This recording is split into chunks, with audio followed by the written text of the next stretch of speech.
कि खुश नसीबी दे रंगपुर दा खुशबख्त शाह मेरी सदरां दा वीरान जंग वेख वन।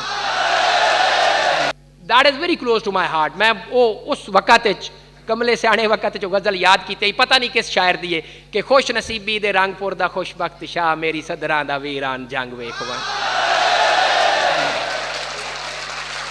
एक एदा कलाम है जी, कोई याद है किसी को शायर?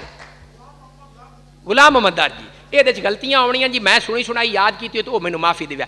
खुश नसीबी दे रंगपुर दा खुशबख्त शाह मेरी सदरां दा वीरान जंग वेख वन। ते माड़ियां ते महल्लां दा वासी कदीम मेरे बूए दे जंदरे ते जंग वेख वन। ते वक्त कढ़ के तमाशाई रूप विच मौत ते जिंदगानी दी जंग वेख वन। जेड़ी ढह गई है जो बंदी वीणी उतू हो के टोटे सुखां दी वंग वेख वन। ते शाला तेरी ये वजगज हमेशा रवे अपने खादिम दे हालात तंग वेख वंज। होनी तरके ते वजगज जमाने तू वध एक शहनशाह दी भुख ते नंग वेख वंज।